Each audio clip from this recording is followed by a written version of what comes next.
Good evening, नमस्कार। स्वागत है आपका हमारे यूट्यूब चैनल पर। जैसा कि आपको पता है, ये हमारी क्लास शाम को 5 बजे होती है। कब होती है? मेरी ये क्लास शाम को 5 बजे होती है। मैं डेली शाम को 5 बजे, कल क्लास नहीं हुई थी, मैं 5 बजे एसएससी जीडी की क्लास लेकर आता हूँ, जिसमें हिंदी के 25 या 20 प्रश्न, कभी 25 कभी 20 प्रश्न लेकर आता हूँ। प्रीवियस ईयर प्रश्न हैं, प्रीवियस ईयर एग्ज़ाम में आए हुए जीडी के प्रश्न हैं। सभी लोग जुड़िए, सभी लोग शानदार तरीके से प्रश्न करिए। बहुत बेहतरीन प्रश्न लेकर आता हूँ, बहुत शानदार जीडी का पेपर होना है। आप सभी लोग जुड़ जाइए। बहुत बेहतरीन प्रीवियस ईयर। चलिए स्टार्ट करते हैं आज का मॉडल पेपर। 1 से 5 दिए गए पर्यायवाची शब्द चुनिए। पर्यायवाची बताइए। सर, अम्ल का पर्यायवाची क्या है बताइए। यदि आपने पर्यायवाची नहीं किए तो रात्रि 9 बजे संपूर्ण हिंदी का रिवीजन मैं करवा रहा हूँ। रात्रि 9 बजे संपूर्ण हिंदी का रिवीजन हमने करवाया है, उसमें पर्यायवाची करवाए हैं शानदार 350 पर्यायवाची। सर, अम्ल का पर्यायवाची क्या है? अम्ल का इमली होता है। अम्ल खट्टा होता है, इसलिए इमली भी खट्टी है। अम्ल और इमली का एक दूसरे में पर्यायवाची का संबंध है। चलिए आगे बताइए अगला प्रश्न। ये विराट लिखा है। क्या लिखा है? ये विराट लिखा है। चलिए बताइए। बहुत शानदार प्रश्न है, बहुत बेहतरीन है। विराट का पर्यायवाची क्या है बताइए। क्या आपको पता है विराट का पर्यायवाची क्या है? बहुत बढ़िया सर, विराट का पर्यायवाची विशाल होता है। क्या होता है? विशाल होता है। ये विराट का पर्यायवाची है, विशाल। चलिए आगे और अगले पेज पर हमारा अगला प्रश्न है, जवाब दीजिए। अगला प्रश्न है कि आया का पर्यायवाची बताना है। 5 तक पर्यायवाची हैं, 1 से 5 तक सभी के पर्यायवाची बताने हैं। ये तीसरा प्रश्न है, आया का पर्यायवाची क्या है?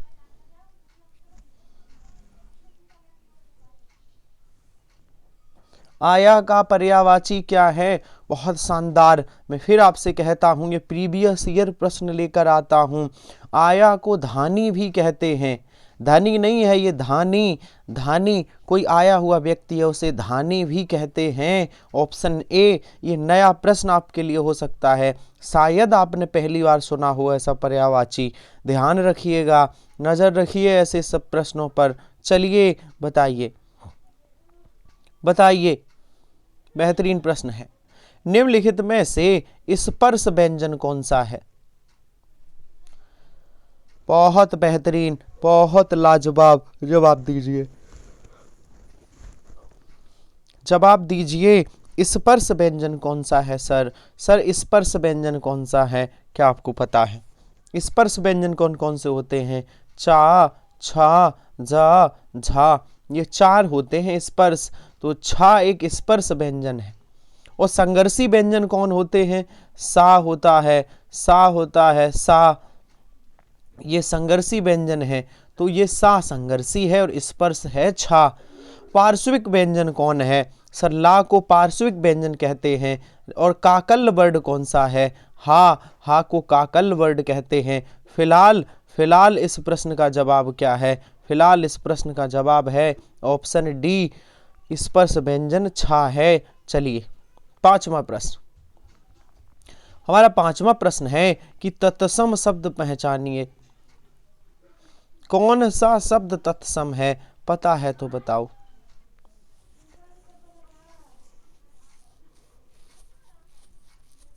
तत्सम कौन सा है? तद्भव नहीं पूछा, तत्सम। सर, आम्र एक तत्सम शब्द है।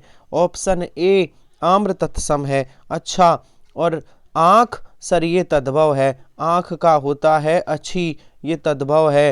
आंसू का होता है अश्रु, ये आंसू तद्भव शब्द है, तत्सम होगा अश्रु। आंख का तत्सम अक्षु। ठीक है। ईट का होता है ईस्ट। ईट का क्या है? ईस्ट। तो सर, तत्सम है आम, और आम्र का तद्भव होता है आम। आम्र का तद्भव आम होता है। बहुत बढ़िया। सो सर तत्सम शब्द है ये, क्या है? तत्सम शब्द। चलिए बताइए। शानदार प्रश्न है, जवाब दीजिए कि शुद्ध वर्तनी कौन सी है।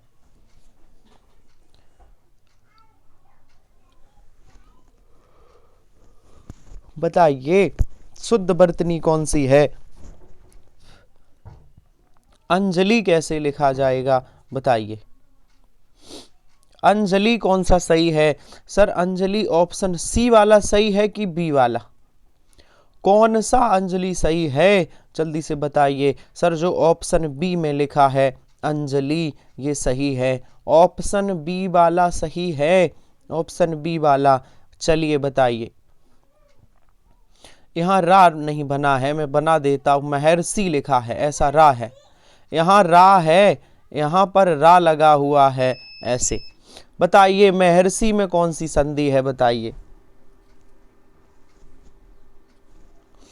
महर्षि में कौन सी संधि है, क्या आपको पता है? जल्दी जवाब दीजिए। महर्षि में कौन सी संधि है? सर वृद्धि संधि। कौन सी संधि है? वृद्धि संधि है। संधियों से संबंधित प्रश्न एक दो जरूर आएंगे, आप थोड़ा ध्यान रखिए इन पर। और माता पिता में कौन सा समास है? बहुत शानदार, बहुत लाजवाब। जवाब दीजिए, माता पिता में कौन सा समास है, बताइए। सर माता पिता में कौन सा समास है? माता और पिता द्वंद्व समास है। माता पिता में द्वंद्व। अच्छा, एक पद संख्यावाची विशेषण हो तो उसे द्विगु समास कहते हैं। एक पद विशेष और विशेषण हो कर्मधारय समास कहते हैं। जिसका एक भी पद प्रदान ना हो, कोई तीसरा पद प्रदान हो, बहुब्रीहि समास है। क्या है? बहुब्रीहि समास है। चलिए बहुत बेहतरीन। जवाब दीजिए, दाम लगाना मुहावरे का अर्थ क्या है? बहुत शानदार, बहुत लाजवाब। दाम लगाना मुहावरे का अर्थ क्या है, बताइए।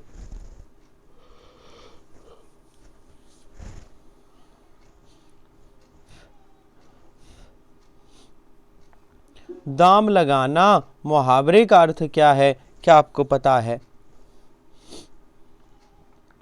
दाम लगाने का मतलब है मोल भाव करना। दाम लगाने का मतलब पूरी कीमत देना नहीं है, लागत मात्र देना नहीं है। मूल आंकना या मोल भाव करना, बताइए। दाम लगाने का मूल आंकना या मोल भाव करना है, बताइए। तो दाम आंकने से दाम कोई लगाता है किसी वस्तु के तो मूल नहीं आंकता, वो मोल भाव करता है। मूल तो वह आंक चुका है पहले ही कि वस्तु कितने की हो सकती है, लेकिन जब कोई दाम लगाता है फिर पहले कम लगाएगा, फिर और ज़्यादा, फिर और, तो इसे कहते हैं मोल भाव करना। दाम लगाना ऑप्शन डी, मोल भाव करना। शानदार मुहावरा था। चलिए बताइए, रिक्त स्थान की पूर्ति करिए। ताजमहल एक अद्भुत नमूना है, खाली स्थान में क्या भरा जाएगा, क्या आपको पता है? ताजमहल एक अद्भुत नमूना है, खाली स्थान में क्या भरा जाएगा? सर खाली स्थान में स्थापत्य कला। ताजमहल एक स्थापत्य कला का अद्भुत नमूना है। किसका है? स्थापत्य कला का। और चलिए आगे आगे चलते हैं। हमारा अगला प्रश्न बताइए। बताइए कि गद्यांश को ध्यानपूर्वक पढ़िए और अलंकार बताइए। चलिए भैया, गद्यांश को मैं पढ़ लेता हूं और अलंकार बताओ। मेरो मन अनंत कहाँ सुख पावे, और जैसे उड़ जहाज को पंछी फिर जहाज पे आवे। तो इस पंक्तियों में जो ये पंक्तियां दी गई हैं, कौन सा अलंकार है? क्या आपको ट्रिक पता है? हमने कहा था कि से, सम, समान, जैसे ये शब्द आए तो वहां पर कौन सा अलंकार होता है? उपमा अलंकार होता है। कौन सा? उपमा। चलिए बढ़ जाइए। बताइए बताइए अशुद्ध वर्तनी कौन सी है, क्या आपको पता है? अशुद्ध वर्तनी बताइए। क्वेश्चन नंबर 12, अशुद्ध वर्तनी कौन सी है?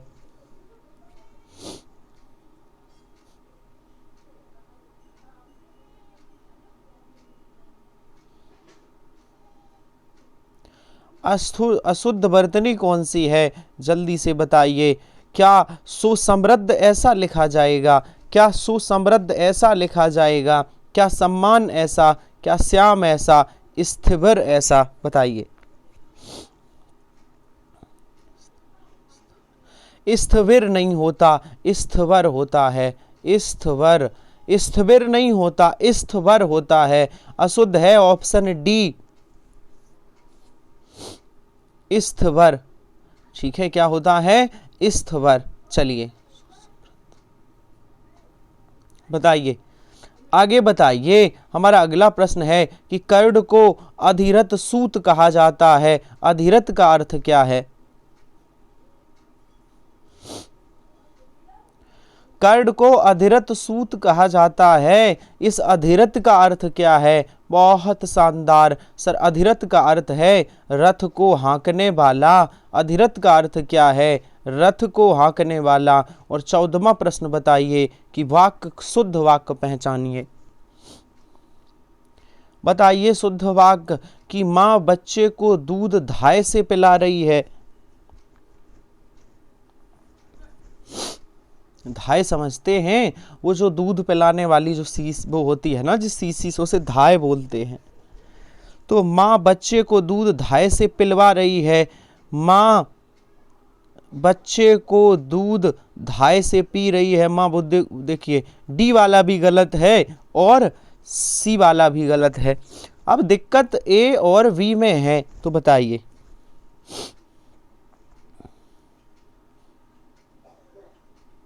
कौन सा सही है? ऑप्शन ए, माँ बच्चे को दूध धाय से पिला रही है, ये आंसर सही होगा। ए सही होगा। और चलिए आगे 15वां प्रश्न बताइए। बताइए बताइए कि असुर शब्द का विलोमार्थी शब्द क्या है?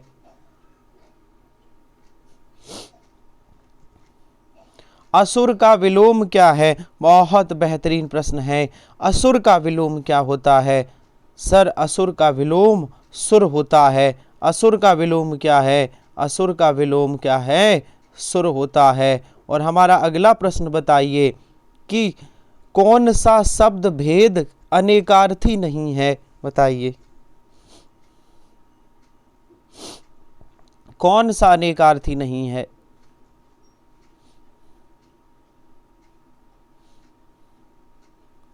बताइए कौन सा शब्द अनेकार्थी नहीं है?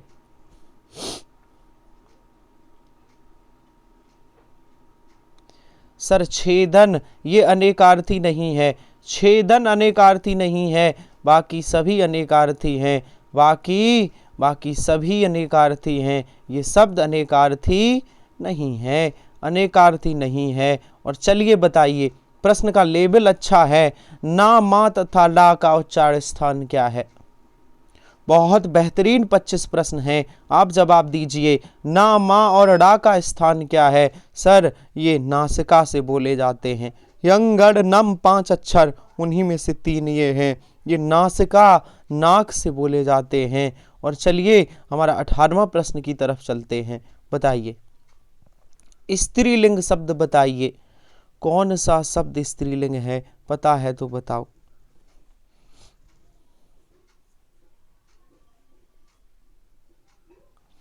सर, कौन सा है? मेरी पंक्ति।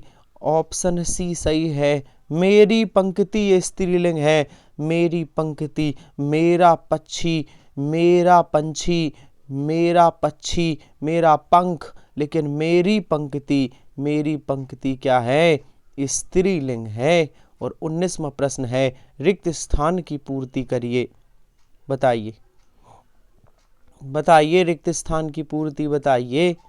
कि भारतेंदु हरिश्चंद्र को हिंदी साहित्य में आधुनिकता का प्रवर्तक माना जाता है।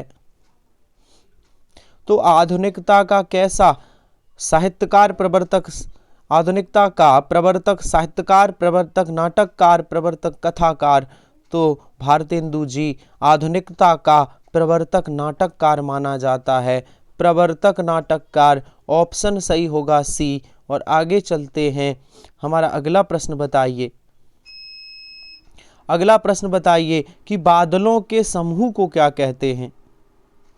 बहुत बेहतरीन प्रश्न है, बादलों के समूह को क्या कहते हैं, क्या आपको पता है? बहुत शानदार, बादलों के समूह को घटा कहते हैं। क्या कहते हैं? बादलों के समूह को घटा कहते हैं।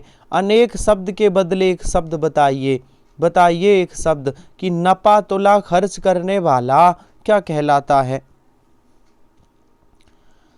नपा तुला खर्च करने वाला क्या कहलाता है? अर्थात हम कह सकते हैं कि जो कम खर्च करे वह क्या है? वह मितव्ययी है। जो कम खर्च करे वह क्या है? मितव्ययी। नपा तुला खर्च, जो नपा तुला खर्च करे, बिल्कुल जितनी ज़रूरत है, मितव्ययी होता है। और चलिए हमारा 22वां प्रश्न है, 22वें प्रश्न पर चलते हैं।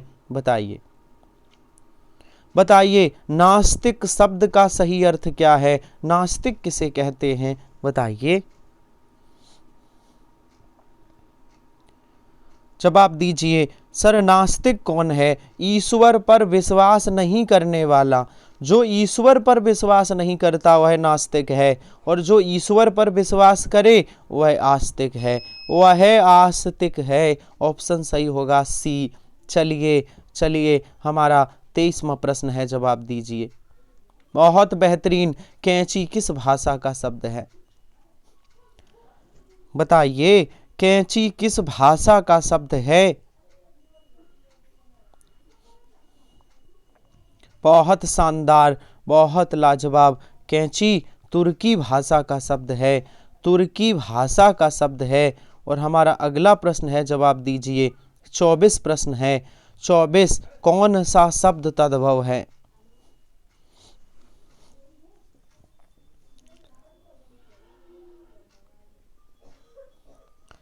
कौन सा शब्द तद्भव है?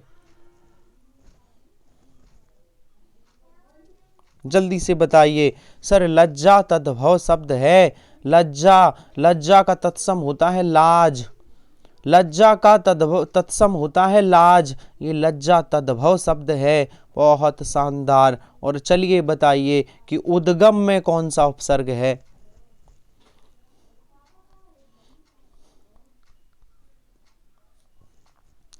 उद्गम में कौन सा उपसर्ग है? सर उद्गम में कौन सा उपसर्ग है? जल्दी से बताइए।